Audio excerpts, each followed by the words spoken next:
출애굽기 30장 1절에서 10절입니다. 출애굽기 30장 1절에서 10절, 제가 한 절, 여러분들 한 절 교독하시고 마지막은 합독하도록 하겠습니다.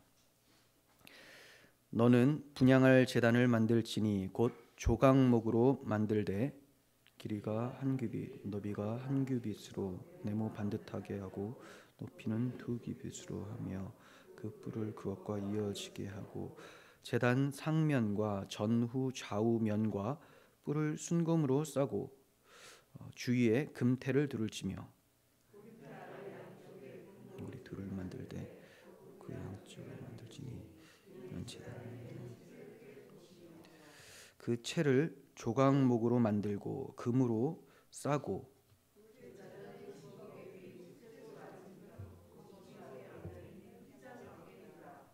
그 속죄는 내가 너와 만날 곳이며 아론이 아침마다 그 위에 향기로운 향을 사르되 등불을 손질할 때 살을 찌며 또 저녁 때 등불을 켤 때 살을 찌니 이 향은 너희가 대대로 너희 앞에 너희는 그 위에 다른 향을 사르지 말며 번제나 소제를 드리지 말며 전제에 술을 붓지 말며 아론이 1년에 한 번씩 이 향단불을 위하여 속죄하되 속죄제의 피로 1년에 한 번씩 대대로 속죄할지니라. 이 제단은 여호와께 지극히 거룩하니라. 아멘. 네, 오늘은 하나님의 구원 계획 48번째 시간입니다. 분향단이라는 제목으로 말씀을 전하도록 하겠습니다. 우리는 계속해서 성소 안에 있는 기물들을 살펴보고 있는데 25장에서 갑자기 30장으로 넘어가 버렸죠. 25장에는 오늘 살펴볼 분향단 이야기가 나오지 않고 30장으로 뒤에 가야지만 나오기 때문에 성소 안에 있는 기물을 다루기 위해서는 그냥 30장으로 바로 건너뛰었습니다. 그리고 나서 다시 또 이제 25장 쪽으로 가게 될 거예요. 분향단을 살펴볼 텐데 이 분향단은 기도를 의미합니다. 기도는 성도들에게 너무나 중요하죠. 기도는 하나님과의 교제를 가능하게 하는 도구입니다. 그래서 생명의 근원이신 하나님과 교제가 일어나지 않으면 우리가 그 인공호흡기가 빠진 상태로 살아가는 것과 같은 그런 상태라는 거죠. 하나님이 나와 늘 교제해 주셔야지만 우리는 숨을 쉴 수가 있어요. 그러기 위해서는 이 기도를 잘 사용해야 된다는 거죠. 그래서 기도는 너무나 중요하며 성도의 마땅한 반응, 하나님의 은혜에 대한 반응이며 살아남기 위해서라도 반드시 간절히 붙잡아야 되는 그런 은혜의 도구입니다. 본문은 성소 안에 위치한 분향단, 더 정확하게 말하면 순금 분향 제단에 대한 말씀이에요. 이것을 통해서 우리는 기도의 중요성과 그리고 그 중요한 기도를 어떻게 할 수 있게 되었는지, 기도가 어떻게 가능하게 되었는지에 대해서 좀 살펴보고 살아계신 하나님과의 교제가 더욱더 풍성하게 일어날 수 있었으면 좋겠습니다. 자, 1절, 2절 봅니다. 너는 분향할 제단을 만들지니 곧 조각목으로 만들되 길이가 한 규빗, 너비가 한 규빗으로 네모 반듯하게 하고 정사각형이라는 거죠. 높이는 2규빗으로 하며 좀 이상하네요. 높이는 2규빗으로 하며 그 뿔을 그것과 이어지게 하고라고 말씀합니다. 자, 이렇게만 보면 또 헷갈리기 때문에 그림을 준비했습니다. 첫 번째 그림 보시면 성소 안에 정면에 보여지는 것인데 금 분향단이에요. 참 예쁘게 생겼죠. 금으로 다 되어 있습니다. 그리고 이렇게 채를 깰 수 있는 고리가 있고 긴 채가 2개가 있어요. 그리고 두 번째 사진 보시면 제사장이 이 지성소 휘장 앞에서 향을 드리니 향을 피우니 향기가 막 올라가고 있죠. 자, 이것이 계속 가득 차서 성소는 물론이요 지성소까지 가득 차게 됩니다. 그러니까 뿌에서 잘 안 보이게 되는 그런 상황이 펼쳐지는 거죠. 그리고 조금 더 위에서 보면 세 번째 그림 보시면 분향단 위에 향로가 있어요. 금향로, 향을 거기다 피우는 거예요. 이걸 잘 기억하시면서 제가 좀 더 설명을 하겠습니다. 만드는 방법은 다른 것과 똑같이 조각목으로 만들어요. 조각목, 나무죠. 근데 잘 썩지 않는 나무, 그리스도의 변치 않는 인성을 나타냄과 동시에 또 나무는 약하기 때문에 연약성을 의미합니다. 그리스도의 인성, 여기에다가 순금으로 싸요. 순금은 신성을 나타낸다고 했어요. 그리스도의 인성과 신성, 그리스도의 인격을 얘기를 하는 거죠. 신성과 인성을 하나로 묶는 것이 인격이에요. 인격. 자, 거기에다가 이제 금태를 둘러요. 예. 그림 보시면 금태가 있죠. 제일 위에 이렇게. 그리고 금고리 두 개를 두 개, 총 4개를 이렇게 만들어서 채를 꿰도록 만들어 놨습니다. 자, 이렇게 다 금으로 되어 있기 때문에 금단이라고도 부릅니다. 높이는 90cm 정도, 한 배꼽 정도 오는 것 같아요. 그리고 길이와 넓이는 정사각형 45cm로 되어 있습니다. 네, 뭐 교탁 같은, 조그만 교탁 같은 그런 느낌이죠. 이 분향단에서 피어오르는 이 향은 기도를 상징해요. 이 점이 성경에 잘 나타나 있는데요. 계시록 8장 3절부터 봅니다. 또 다른 천사가 와서 제단 곁에 서서 금향로를 가지고 많은 향을 받았으니 이는, 자, 이 많은 향이 뭐냐? 이는 모든 성도의 기도와 합하여 보좌 앞 금 제단에 드리고자 함이라. 모든 성도와 이 향기가, 연기가 합쳐서 하나님 앞에 올라간다라는 거예요. 금 제단에 드리고자 함이라. 향연이 성도의 기도와 함께 천사의 손으로부터 하나님 앞으로 올라간다라고 되어 있죠. 성도의 기도 그리고 향연, 뭔가 굉장히 밀접한 관계가 되어 있습니다. 다윗은 시편에서 나의 기도가 주의 앞에 분향함과 같이 되며라고 고백을 했어요. 나의 기도가 하나님께 올라가는데 마치 분향단에서 향을 피웠을 때 향 연기가 올라가는 것처럼 내 기도가 그렇게 올라갑니다. 이렇게 고백을 했습니다. 그러니까 이 분향단의 향은 기도를 상징하는 거죠. 그렇다면 이 향연은 누구의 기도일까요? 누구의 기도? 우리는 앞서 성도의 기도, 또 다윗이 나의 기도가 이렇게 얘기를 하니까 성도의 기도, 인간의 기도인가? 이렇게 생각을 할 수가 있는데 곧장 그리로 가면 안 돼요. 생각해 보세요. 인간은 어려서부터 악하고 내놓는 모든 것이 더럽습니다. 이 더러운 자가 무언가를 하나님께 간구한다면 어떤 걸 간구할까요? 더러운 걸 간구하겠죠. 더럽다는 것은 뭐냐? 하나님은 정결하시고 거룩하시고 선하신 분인데 하나님과 관계가 없으면 더러운 거예요. 추악한 겁니다. 그러니까 하나님의 영광과 그분의 의와 그분의 나라를 위해서 구하는 것이 아니라 나의 정욕, 욕심, 세속적인 것에 대해서 구하면 더러운 것이고 이러한 것들을 하나님께 올려가지가 않는다는 거죠. 불신자들이 가끔 제가 또 목사하고 그러다 보니까 저도 기도합니다. 목사님 교회를 위해서 기도할게요. 이런 소리를 가끔 들어요. 그런데 과연 그 기도가 올라갈까요? 불신자의 기도는 하나님 앞에 올라가지 않습니다. 불신자가 기도하기 위해서는 회개 기도밖에 없어요. 근데 물론 불신자가 아니겠죠. 그 상태는 복음이 심겨지고 그리스도를 의지해서 회개 기도가 나오기 때문에, 그러니까 불신자가 그냥 하나님 앞에 기도를 한다? 이런 것들은 하나님이 받아주시지 않고, 그리고 성도의 기도를 할지라도 추악한 기도들이 많이 있습니다. 우리가 완전히 변화되어서 완전히 거룩하거나 마음이 완전히 막 청결한 그러한 상태로만 유지할 수가 없기 때문에 하나님 원치 않는 그런 기도를 자주 한다는 거죠. 그렇기 때문에 우리의 기도가 하나님 앞에 온전히 올라가기 위해서는 이 향연이 바로 나의 기도를 의미한다라고 가면 안 되고요. 예수 그리스도의 기도를 의미한다라는 것을 먼저 확인을 하고 나에게 적용을 시켜주셔야 되는 거예요. 그래서 우리가 분향 제단을 살펴볼 때도 그리스도의 인성과 신성을 나타내는 조각목과 순금으로 되어 있지 않습니까? 네, 이와 같이 예수 그리스도의 기도를 나타내는 거예요. 다음에 살펴보겠지만 이 분향 제단 외에도 또 다른 제단이 있어요. 그게 무슨 제단이냐? 번제단이에요. 성소 안에는 분향 제단만 있고요. 성소 밖에 성막 뜰 있죠. 뜰에는 번제단이 있습니다. 번제단은 불을 피우고 거기에 흠없는 짐승을 올려서 태우는 거예요. 그리고 분향단은 피가 흘려지지 않죠. 그냥 향만 사르는 겁니다. 좀 다릅니다. 그러면 이 놋제단, 번제단, 이 번제단을 놋으로 만들거든요. 청동제단이라고도 하고요. 이 놋제단은 무엇을 상징할까요?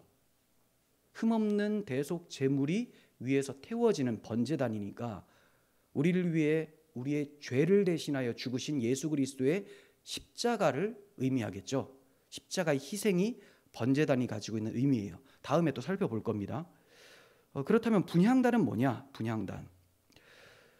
우리의 중보자 되시는 그리스도께서 우리를 위해 기도하시는 사역을 나타내는 거죠.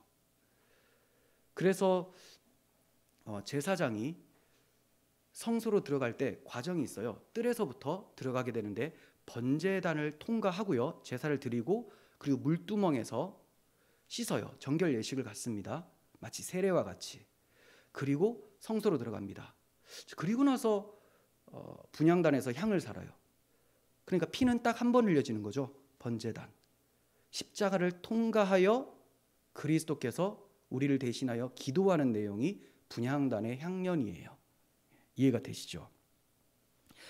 로마서 8장 34절 보시면 놋제단과 분향단의 의미가 함께 들어가 있습니다. 죽으실 뿐만 아니라 다시 살아나신 이는 그리스도 예수시니 그는 하나님 우편에 계신 자여 우리를 위하여 간구하시는 자신이라. 그러니까 이런 그림을 보시면 됩니다. 제사장이 번제단을 지나서 성소로 들어가서 분향제단에서 향을 피우는 것, 이것이 로마서 8장 34절이에요.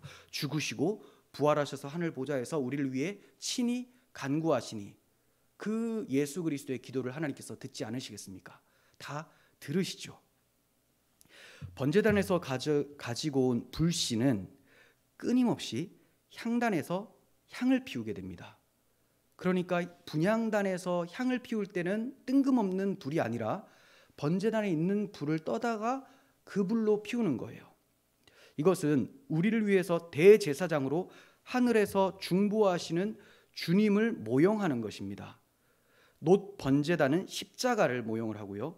분향단은 부활을 상징을 하죠. 부활하셔서 우리를 위해 간구하시는 예수님.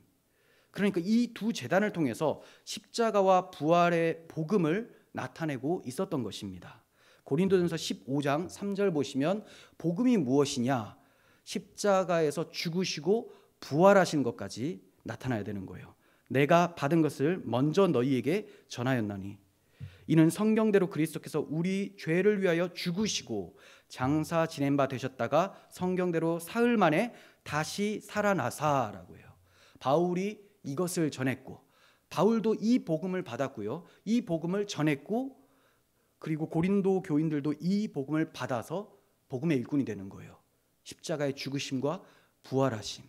이러한 복음을 구약 성경 성막에서는 번제단과 분향단으로 보여주고 있었던 것입니다. 계속해서 6절을 보면서 또 봅니다. 그 제단을 증거계 앞에 있는 휘장 밖에 두라 이렇게 말씀을 합니다. 그러니까 분향단의 위치를 얘기를 하는 거죠. 위치가 어디라고요? 증거궤 앞에 있는 휘장 밖에. 증거궤는 언약궤, 그죠? 지성소에 있어요. 그러니 여기 있는 휘장은 지성소와 성소를 가르는 휘장, 그 밖에 있으니 분향단은 성소에 있어야 되는 거예요. 그런데 좀 이상해 보이는 그런 말씀이 있어요. 자, 히브리서 9장 3절 이하를 보시면 지성소에 있는 것처럼 얘기를 합니다. 또 둘째 휘장 뒤에 있는 장막을 지성소라 일컫나니 금향로와 사면을 금으로 싼 언약궤가 있고 이렇게 얘기를 하죠. 지성소에는 언약궤만 있어야 되는데 금향로가 지성소에 들어가 있다라는 것이 신약 성경의 증거죠. 이상합니다.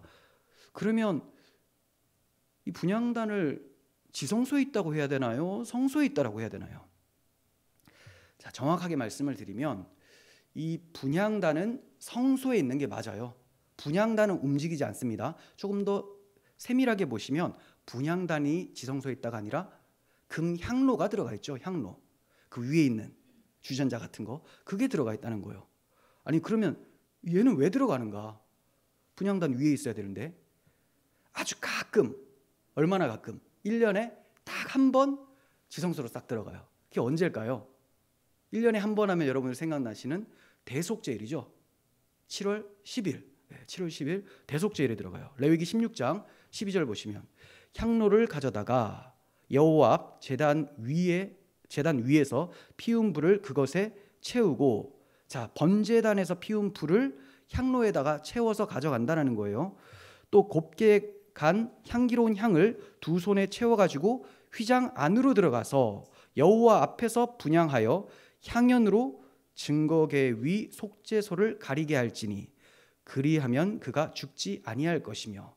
레위기 16장은 대속죄일에 관한 규례에 대한 내용이에요.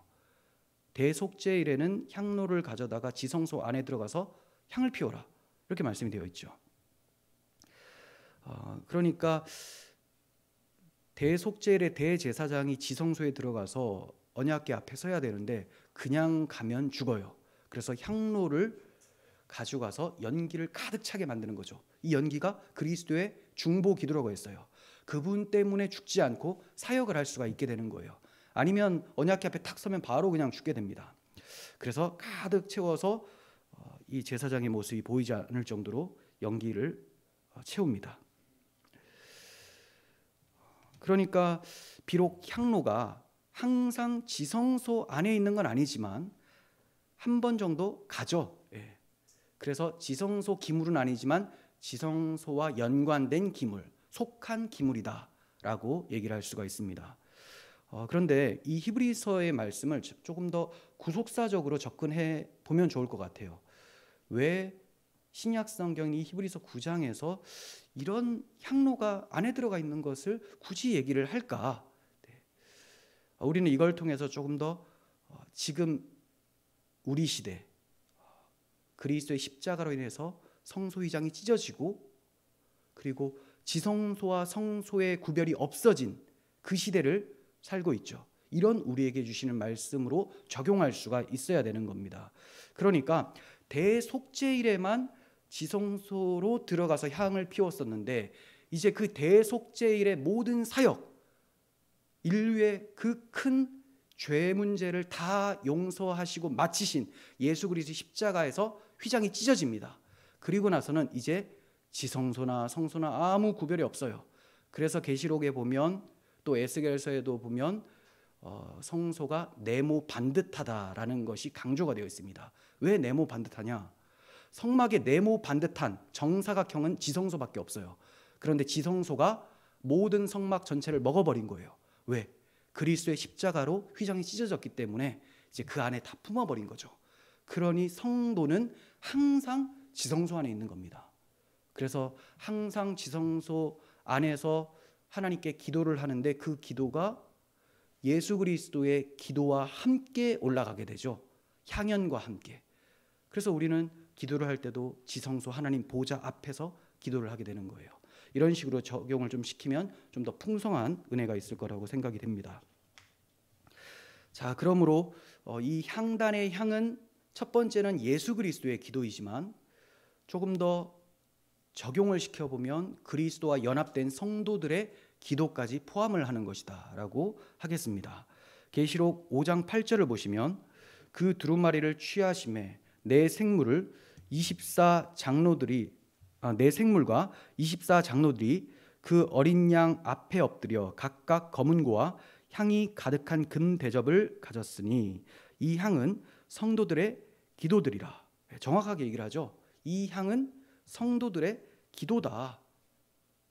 그런데 앞서 살펴본 계시록 8장 3절에서는 성도들의 기도와 향연이 함께 올라간다라고 하면서 좀 구별을 했었죠. 다시 한번 봅니다.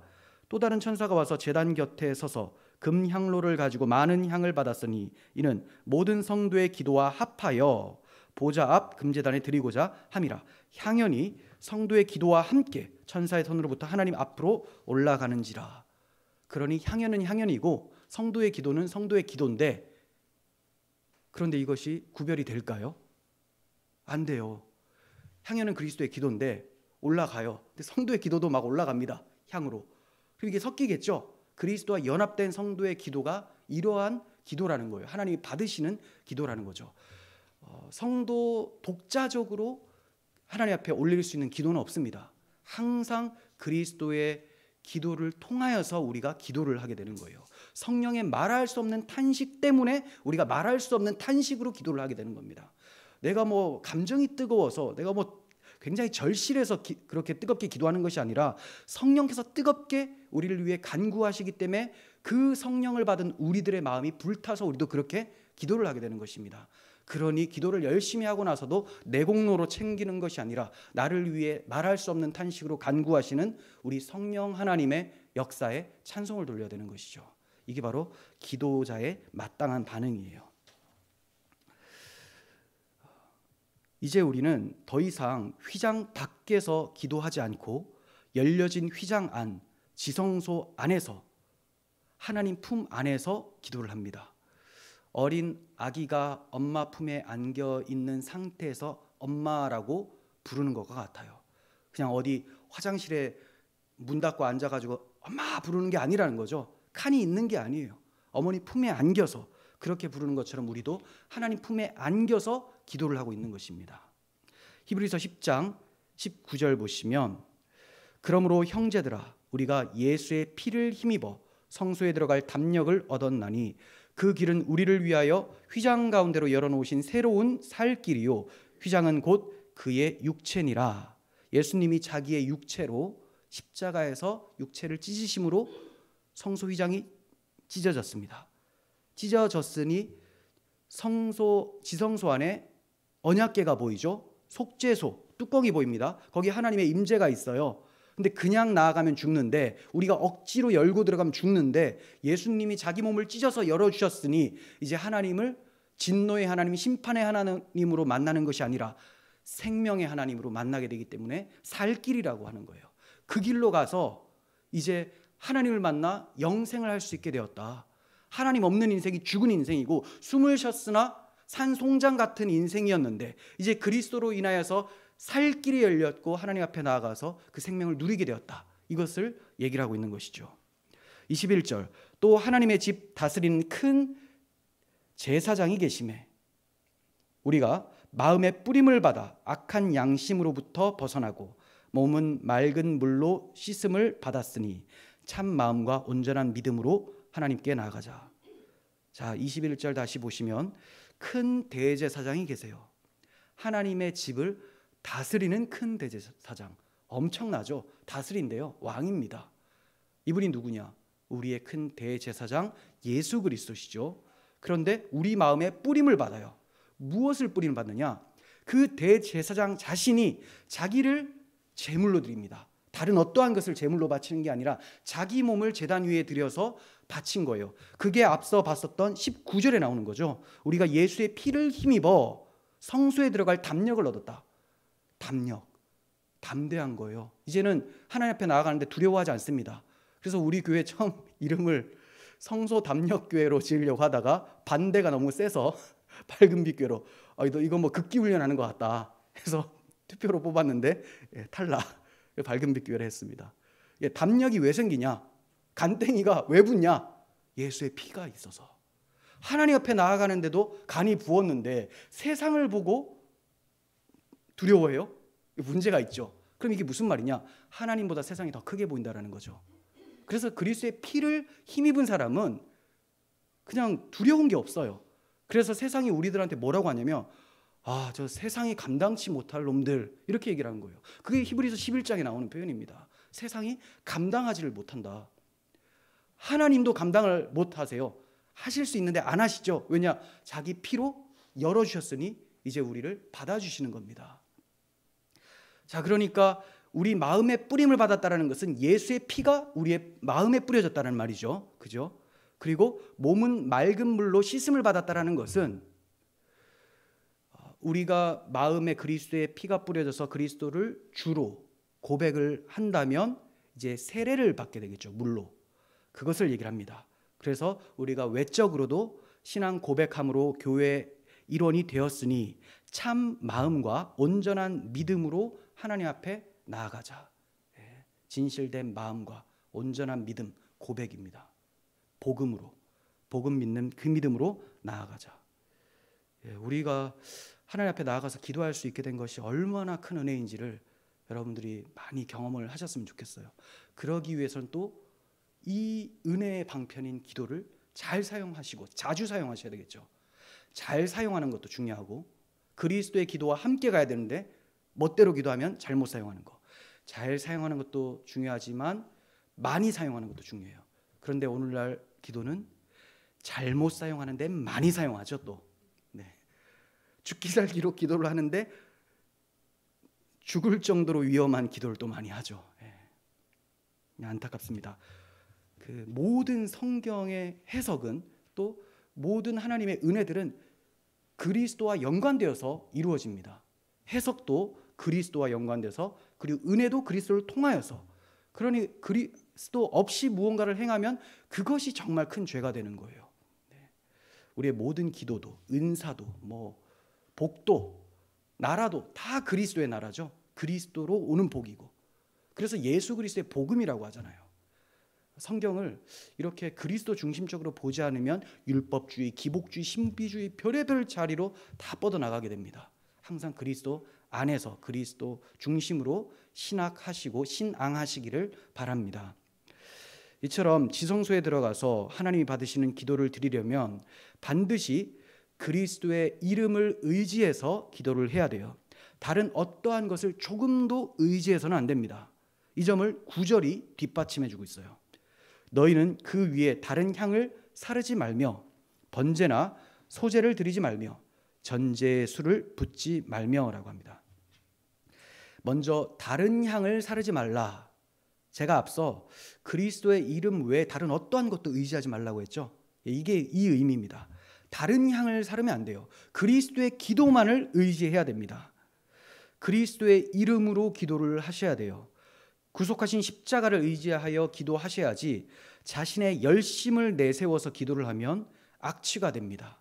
그건 하나님께서 받으시는 향기로운 향이다가 아니라 악취가 되는 거예요. 악취. 그리고 분향단에는 더 이상 대속제물이 드려져서는 안 된다는 것을 얘기를 하고 있죠. 번제나 소제를 드리지 말라. 분향단에서는 다시 피가 흘려져서는 안 된다는 거예요. 기도의 문을 열어놓으신 대속 사건, 십자가는 단회적이에요. 단회적이고 영원합니다. 한 번에 영원히 끝내버렸습니다. 그러므로 십자가가 다시 발생될 필요가 없는 것이고 예수 그리스도 외에 다른 어떠한 제물이 드려져서도 안 되는 것이고 우리는 2000년 전에 우리를 위해 죽으신 예수 그리스도의 십자가가 오늘도 나에게 유효함을 믿고 그 십자가를 의지하여 기도를 해야 되는 것입니다. 그런 기도를 하나님께서 향기롭게 받으시는 거예요. 자, 7절에서 8절. 아론이 아침마다 그 위에 향기로운 향을 사르되 등불을 손질할 때 살을 찌며 또 저녁 때 등불을 켤 때 살을 찌니라고 합니다. 등불을 손질을 하고 켤 때, 등불을 손질하고 켤 때 향을 살라야 된다. 떡도 그랬었죠. 떡을 올려놓고 또 다른 떡을 할 때나 이럴 때 그 항상 금초대, 등잔대의 빛을 통해서. 근데 진설병 상만 비추는 것이 아니라 분향단도 비추고 있거든요. 그러니까 항상 이 등불과 사역들은 다 연결이 돼 있어요. 이 등불은 성령의 조명이라고 말씀을 드렸죠. 성령의 조명에 의해서 기도가 이루어지게 된다는 것을 의미하는 거예요. 등불이 진설병도 비추었듯이 성령께서 생명의 양식인 말씀을 비추어 주세요. 그리고 분향단인 기도, 성령께서 기도도 하게 하세요. 그럼 이걸 두 개를 합쳐야 됩니다. 그렇지 않으면 신비주의로 빠져요. 보세요. 성령께서 기도하게 하신다라고 하면 막 이거 또 하는 거예요. 또 흔들면서 케이코 교도처럼 막 합니다. 그런데 이 등잔대의 빛이 진설병 상도 비춘다는 거죠. 떡입니다. 빵. 이거는 하나님의 말씀, 생명의 양식 되신 그리스도와 그분의 복음을 의미하잖아요. 그러니까 이 성령의 빛은 말씀을 통해서 우리로 하여금 기도하게 하신다는 거예요. 성도의 기도는 말씀을 벗어나서 기도할 수가 없습니다. 그렇다고 말씀을 읽으면서 기도하라는 말씀은 아니고 우리의 기도 그리고 고백, 어떤 간구가 다 신학적으로 성경적이어야 된다는 거예요. 그렇지 않으면서 내가 기도했더니 하나님께서 뭔가 특별하게 보여주신 것 같다. 이걸 특별하게 했으니 뭔가 좀 이제 위험한 발언들이 나올 것 같죠. 특별, 그리고 보여주셨으니까 계시, 이렇게 돼버리면 이단이 돼버리는 거예요. 이단.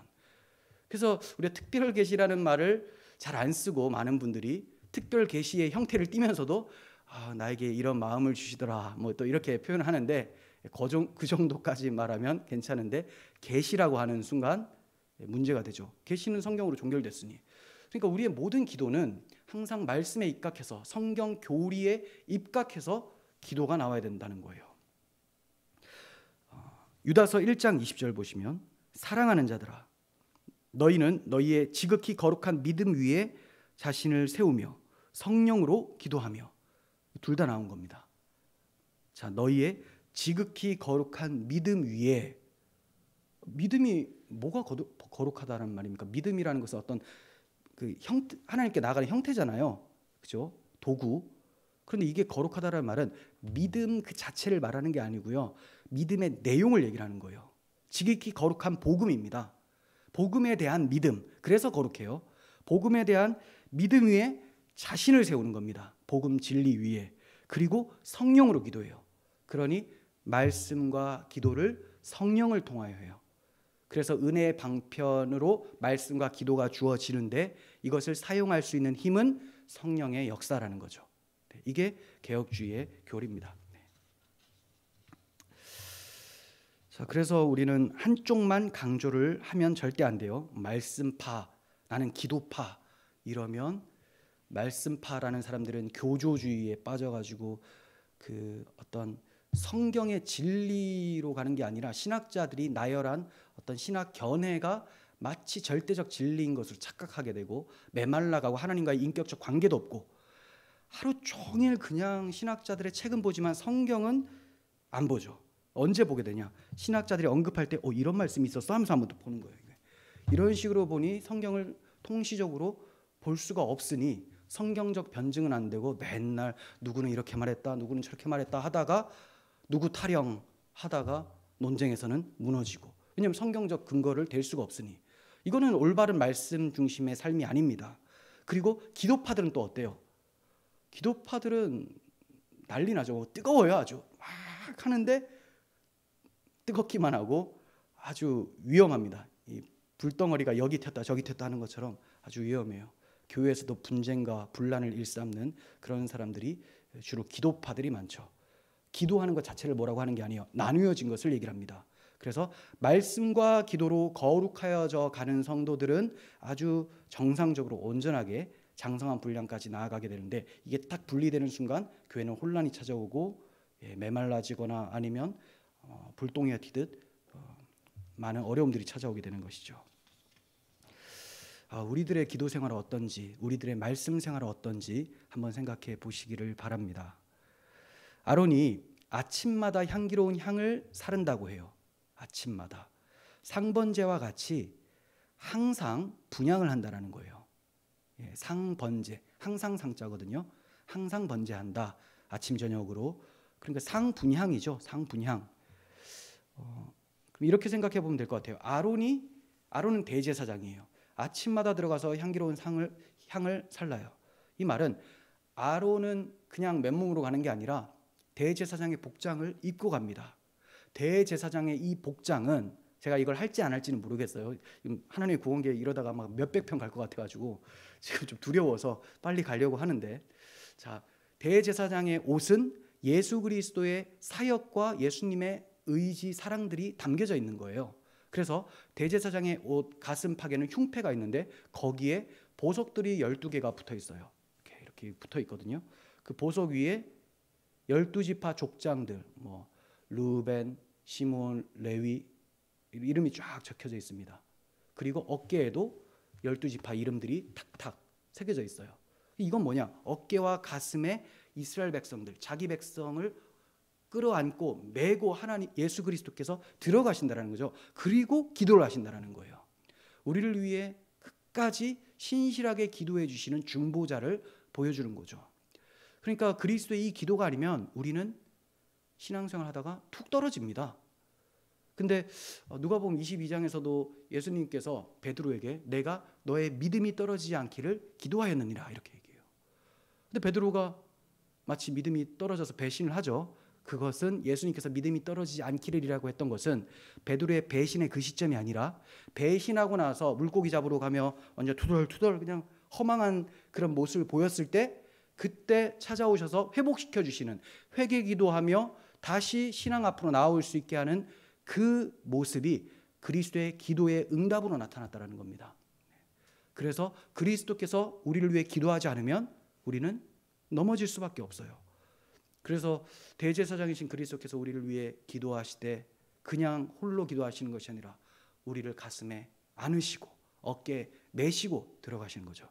마치 그 잃어버린 양 비유에서 100마리 양이 있는데 한 마리를 잃어버리면 이 한 마리를 위해서 열심히 찾잖아요. 찾았으면 어깨에 메고 돌아옵니다. 메고.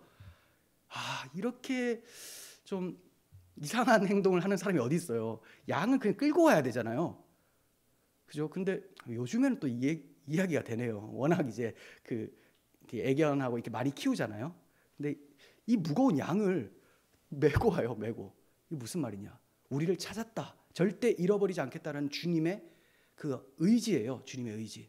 이렇게 해서 우리를 안고 하나님 앞에 기도를 하니 주님의 기도가 얼마나 능력 있고 성취가 되겠습니까? 이러한 모습을 아론이 아침마다 향기로운 향을 사르는 것을 통해서 우리는 볼 수가 있어요. 자, 8절 하반절. 이 향은 너희가 대대로 여호와 앞에 끊지 못할지며. 이 향은, 이 예수 그리스도의 기도는 절대로 여호와 앞에 끊어질 수가 없다. 네.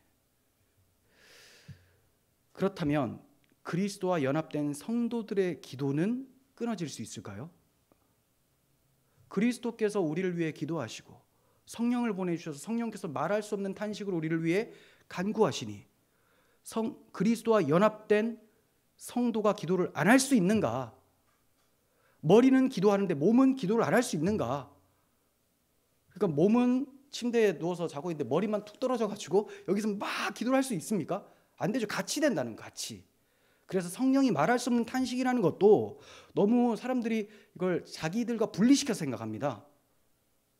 성령은 우리 안에 계시잖아요. 말할 수 없는 탄식으로 기도하시면 우리의 영이 말할 수 없는 탄식이 일어나겠죠. 그래서 간절히 기도하게 되는 거예요. 그러니 중보자이신 예수 그리스도께서 하늘 보좌 우편에서 우리를 위해 기도하시고 성령께서 우리 안에서 기도하시니 성도는 기도의 불이 끊어지지 않는 것이죠. 자, 우리의 기도는 어떠한지를 생각해 봐야겠습니다.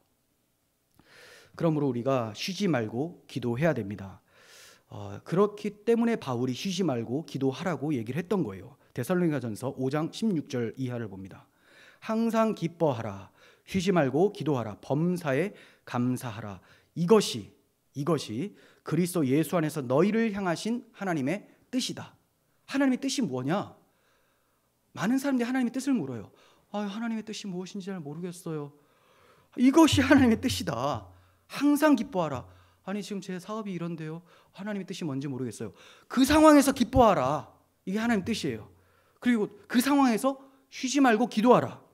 범사에 감사하라. 이게 하나님의 뜻입니다. 하나님의 뜻은 너무나 명료한데 내 뜻대로 풀리지 않으니 하나님의 뜻이 무엇인가라고 하는 엉뚱한 질문을 많이 하게 되는데 사실 성경에는 답이 나와 있죠. 하나님을 사랑하고 그 사랑 가운데서 주님을 즐거워하며 감사하는 삶. 이게 우리를 향한 하나님의 뜻이에요. 기도하시길 바랍니다. 그리고 기도를 통해 우리를 위해 간구하시는 주님의 은혜에 감사하시고 하나님 앞에 설 수 있게 된 것에 기뻐하시길 바랍니다. 이것이 우리를 향하신 하나님의 뜻이에요. 우리의 금향로는 그리스도와 함께 지성소 안에 있음을 기억한다면 우리는 기뻐할 수 있고 감사할 수 있고 얼마든지 기도하고 싶어지게 됩니다. 이러한 기도는 능력 있는 기도죠. 그래서 분향단에는 능력을 상징하는 뿔이 4개가 사방에 탁탁탁 들어가 있는 거예요. 10절 아론이 1년에 한 번씩 대속죄이겠죠. 이 향단 뿔을 위하여 속죄하되 향단에 뿔이 있었죠. 그림 봤죠. 거기에 속죄를 하는데 피를 발라 속죄를 해요. 자, 속죄제의 피로 그러니 번제단에서 죽은 짐승의 피로 바르는 거예요. 분향단 뿔에. 속죄제 피로 1년에 한 번씩 대대로 속죄할지니라. 이 제단은 여호와께 지극히 거룩하니라 라고 합니다. 분향단 사방의 뿔은 기도의 능력을 상징한다고 말씀을 드렸어요. 네, 이 뿔은 능력입니다. 힘입니다. 그 능력이 어디서부터 나온다고 하는가? 번제단에서 나오는데 더 엄밀하게는 번제단에서 죽은 흠없는 짐승의 피가 능력이라는 거예요. 그 피 때문에 기도가 정결한 기도가 되는 겁니다. 하나님은 의인의 간구를 들으시죠. 의인의 간구는 역사하는 힘이 큽니다. 왜 의인이 되느냐? 그리스도의 피 때문에 우리가 의인되어 기도하여 그 기도의 능력이 발생하게 되는 거예요. 번제단의 뿔은 구원의 능력을 의미하고요. 분향단의 뿔은 구원받은 자가 하나님과 교제할 수 있는 능력, 교제권, 교제 권리, 교제 권세라고 할 수가 있습니다. 제단의 뿔의 능력은 향단 뿔의 능력을 가능케 합니다. 십자가의 능력은 기도의 능력을 가능케 한다는 의미예요. 그러므로 하나님 앞에 나아가는 자는 반드시 그리스도의 보혈을 의지하며 간구해야 되는 거예요. 우리 주 예수 그리스도의 이름을 힘입어서 기도를 해야 된다는 말이에요. 그래서 기도 마지막에 우리가 우리 주 예수 그리스도의 이름으로 기도합니다. 이렇게 간구하잖아요. 아무 의미 없이 쓰지 마시고 우리 주, 이 공동체, 우리다. 우리가 한 몸이 되었다. 하나님의 자녀 되었다. 우리의 주님 그리스도 예수의 이름으로 나의 구원자, 그분이 인간으로 오셨다. 예수, 그분이 하나님의 아들이셨다. 우리 주 예수 그리스도의 이름으로 기도를 할 때 능력 있는 기도, 분향단의 뿔의 피로 속죄가 돼서 올라가는 그 기도가 되어지는 것입니다. 이렇게 십자가 능력을 경험한 자들의 기도라면 기도의 내용도 주님의 기도의 내용과 비슷해야 되겠죠. 주님은 거룩하게 하나님 위해 영광을 위해서 기도하는데 나는 이 세상 영광을 위해서 기도한다면 과연 내가 주님의 몸이라고 할 수 있느냐? 머리이신 주님과 뜻이 같아야지만 정상인이에요. 머리와 몸이 뜻이 같아야 정상인입니다. 그러니 기도할 때 우리가 내용에 주의를 기울여야 됩니다. 내가 지금 무슨 말을 하고 있느냐? 그 역사는 말싸움이에요. 말싸움. 말을 어떤 것을 뱉어내느냐? 진리의 말씀을 뱉어내느냐? 사탄과 같이 거짓의 강물을 토해내느냐? 그래서 그 입에서 더러운 개구리의 새 영이 막 튀어나오는 것이 계시록에 나타나는 것이고 예수님의 말씀은 좌우의 날선 검처럼 촥촥촥 날아가는 것이고 그럼 우리는 무엇을 토해내고 있느냐? 그걸 잘 생각해 봐야 되는 거죠. 내가 예수님을 믿는다고 하면서도 마귀가 좋아할 만한 기도를 하고 있지 않은지 돌아봐야 됩니다. 출애굽기 30장 37절 내가 여호와를 위하여 만들 향은 거룩한 것이니 너희를 위하여는 그 방법대로 만들지 말라. 이 향, 이 기도는 거룩한 것이니 너희를 위해서, 너희 정욕을 위해서 향을 만들지 말라. 기도하지 말라. 무조건 주십시오, 주시옵소서. 이거 세게 하면 더 잘 받을 것 같은, 주시옵소서 이건 뭐 강의가 있을 것 같은 엄청난 능력을 발휘하게 되는데 주시옵소서. 도대체 뭘 달라는지를 한번 생각해 봐야 되는 거죠. 그렇게 달라고 하는데 뭘 달라는지. 하나님께서 가장 귀한 이 세상 천하를 다 주고도 살 수 없는 예수 그리스도를 주시면서 우리를 사셨어요. 그런 예수님을 받은 우리가 뭘 달라고 하는지. 만약에 우리 환경이 어려우면 그 어려운 환경 속에서 평안을 누릴 수 있는 주님의 복음을 더 알게 해달라고 기도를 해주십시오. 만약에 여러분들이 물질이나 또 어떤 환경에 어려움이 있다면 하나님께서 해결해 주시고자 하면 그거 기도 안 하셔도 해결해 주세요. 물론 아무것도 안 하는 게 아니라 그러한 기도 대신에 주님을 더 갈망하고 주님을 더 붙잡기를 소원하며 그 사랑을 더 알아가기를 기도하는 그 사람에게는 우리가 무엇을 구하는지 주님이 다 아시기 때문에 응답해 주신다는 거예요. 필요하시면. 그러니까 내가 시간이 없어서 이 부분은 기도를 못했네 하시면서 너무 걱정할 필요는 없습니다. 본질을 먼저 기도하세요. 본질. 그리고 할 수만 있다면 모든 부분에서 뭐 건강 회복시켜 주세요. 또 재정적으로 좀 회복시켜 주세요. 이것도 기도할 수 있습니다. 이거 기도해도 돼요. 기도하지 말라는 게 아니에요. 하지만 이것을 왜 기도하느냐? 무슨 목적으로 기도하느냐? 내가 이것을 받아서 뭐 하려고? 건강 뽐내려고? 그건 아니죠. 거룩한 성도는 이 건강함을 통해서 주님을 더욱 힘차게 예배하며 주님의 사역들을 감당하기 위해서, 재정도 그렇게 하기 위해서 우리가 구하는 거 아닙니까? 그러니 구하지 말라는 것이 아니라 왜 구하는지를 생각해 보셔야 된다는 겁니다. 그리고 그렇게 모든 부분에 대해서 거룩한 뜻에 의해 기도를 한다면 하나님 무언가를 주셨을 때 그냥 지나치진 않아요. 자기가 기도를 했기 때문에 하나님의 손으로부터 왔다는 것을 인식을 하게 돼요. 하지만 기도하지 않는 사람들은 이게 탁 주어졌을 때 하나님이 주셨다라는 인식을 잘 못합니다. 이게 그냥 생겼네? 이렇게. 근데 자기가 모든 부분 세세하게 구했잖아요. 구하면 어떤 부분에서든지 굉장히 예민하게 바라보면서 주께서 나를 돌보신다의 위로를 또 받게 되는 거예요.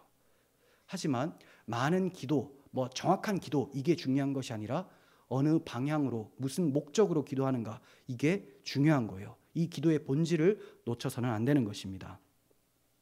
야고보서 4장 2절 3절에서 우리의 기도가 왜 이루어지지 않는지, 예수님의 기도는 무조건 이루어지는데 어떻게 하면 무조건 이루어지는 기도가 이루어지는지 한번 봅니다.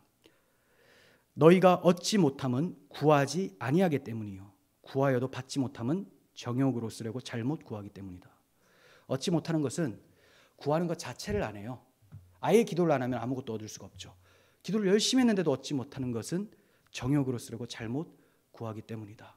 또 반대로 기도를 하면 얻는 것이고, 또 정욕이 아니라 하나님의 영광을 위해 기도한다면 받게 되는 것이죠. 그렇다고 내 마음에는 하나님의 영광이 먼데, 내 정욕이 가까운데 이렇게 적혀 있으니 내가 받지 못한 것은 정욕 때문이구나 해서 정욕을 말을 안 하고 숨기고 하나님의 영광을 위해서 주시옵소서 하면 하나님이 속을까요? 안 속죠. 그러니 이거는 그렇게 하려고 애써서 되는 게 아니라 주님의 십자가 앞에 나가서 우리가 얼마나 죄인이었고 또 그러한 우리에게 얼마나 큰 사랑을 베풀어 주셨는지 이걸 많이 느끼게 되면 주님밖에 눈에 안 보이게 돼요. 그래서 변화산에 올라간 그 베드로와 야고보와 요한이 실컷 엘리야와 모세와 예수님하고 이렇게 얘기를 하다가 돌아서서 보니 예수님만, 주님만 보이더라. 결국은 남는 것은 주님밖에 없어요. 모세와 엘리야, 구약이죠. 구약 끝나 보니 다 예수님 이야기였더라. 이게 변화산이에요. 우리 눈에도 예수님밖에 안 보여야 됩니다. 하늘을 봐도 예수님, 그리고 지독한 악행들을 보면서도 예수 그리스도의 십자가, 그래서 주님이 나를 위해 죽으셨구나. 저 사람들 왜 저렇게 지독하게 악하지? 이게 아니라 저런 악함이 나에게 있는데 그 악함을 용서해 주시기 위해서 대신 십자가를 지셨구나. 모든 부분에서 그리스도의 십자가가 밝히 보일 때 우리 영적 전쟁에서 승리할 수 있는 것이고, 이 십자가를 붙들며 나아갈 때 능력 있는 기도, 주님과의 온전한 교제가 이루어지게 되는 것입니다. 이렇게 풍성한 하나님과의 교제가 날마다 있기를 원합니다. 기도하겠습니다. 하나님 아버지, 주님의 십자가의 보혈을 의지하며 그 사랑 가운데서 만군의 주 여호와 하나님 앞으로 나아갑니다. 하나님, 우리를 불러주시고 우리와 대화해 주시는 것이 얼마나 큰 축복인지, 인류 최대의 수건임을 저희가 알고 믿습니다. 주님, 주님과의 교제가 뜨겁게 하여 주시고 기도할 때 주님께서 하실 만한 기도인지를 늘 묵상하며 분별하고 주님의 마음으로 주님의 뜻대로 기도할 수 있는 저희들이 되게 하여 주옵소서. 그래서 주께서 받으시기에 합당한 향기로운 향기가 되게 하여 주옵소서. 우리 구주 예수 그리스도의 이름으로 기도합니다. 아멘.